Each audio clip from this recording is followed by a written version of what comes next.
Hi. Hello. Hello. Okay, we have 39 minutes and 55 seconds of room on my phone. I think we can squeeze it in. Okay. Are you rolling? I am doing it horizontal. Oh yeah, because you had your regrets. And I'm going to cut. He texted me and Grace yesterday and he was like, I have regrets. I I should have reoriented. Well, let's do this. Hi. Hello. Welcome to another interview for our cast members and our crew of Hallowed Harvest, the fall 2024 production from Natural State Performing Arts. Hi, welcome to the show. Hello. Hi. Why don't you introduce yourself to the... Hello. My name is Caitlin Stanford, and I teach here at Natural State Performing Arts. Great.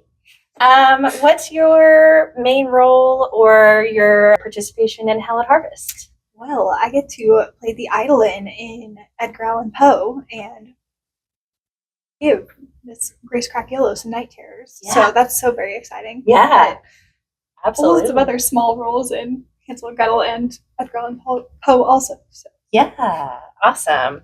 In Hansel and Gretel, let's talk about that first. I think you play a role as like a villager, and then you're also in the haunted dark forest. Yes, it's so spooky.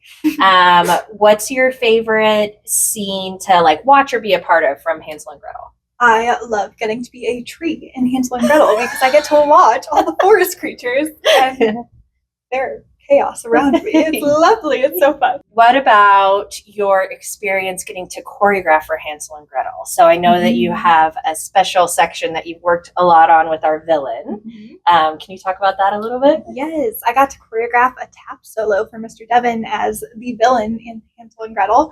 So helping him enter the stage, set the scene. It's so much fun getting to set some tap in a ballet. I don't see that often, so it's fun to take part in it. Yeah, I'm so excited. I know that that's a lot of our dancers' favorite scene out of the entire ballet. I'm so glad they like it. Yeah, they love it. Excited to see that come out on stage too. Let's move on to talking about Edgar Allan Poe.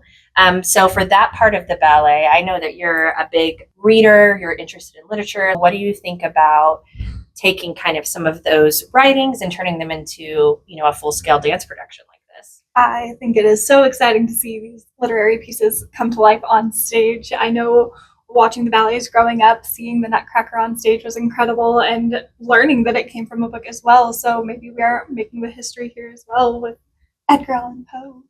Maybe. What about your experience portraying kind of this like fictional, darker character? I know that it's not always done, especially in ballet. Well, we were talking about this a little bit the other day about facial expression during that, and I was like, I feel like all the faces I ever made on stage growing up were big competition facial smiles, and you're so excited. And I'm like, well, now I have to come up with some big creepy faces. So that's been really fun to try and figure out.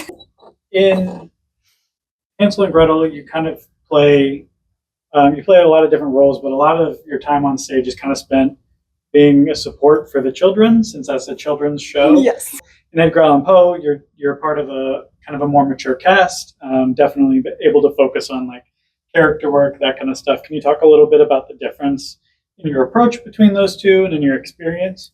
Yes. Our time during Hansel and Gretel's rehearsal, I'm definitely spending a lot of time making sure we are all on task, helping our little ones kind of focus and follow directions, making sure we're all still learning together.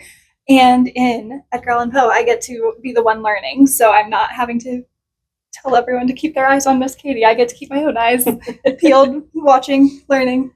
And our choreography is so fun. I'm so excited to show everyone. Yeah. I think that you've been just such an awesome like teammate and choreographer and teacher for this show, and a lot of the children are in your classes, right? And so they're familiar with you, which helps with that trust and that relationship, especially on stage. I think it gives them an extra boost of confidence, which is awesome.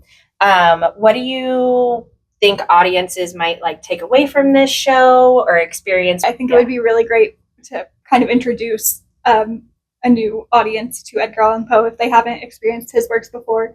Maybe they're inspired to go read some others, not even just the poems that we are putting on, but some other of his works. He has plenty for us to explore. Yay! Thank you. Come Thank see our you. show. Yeah.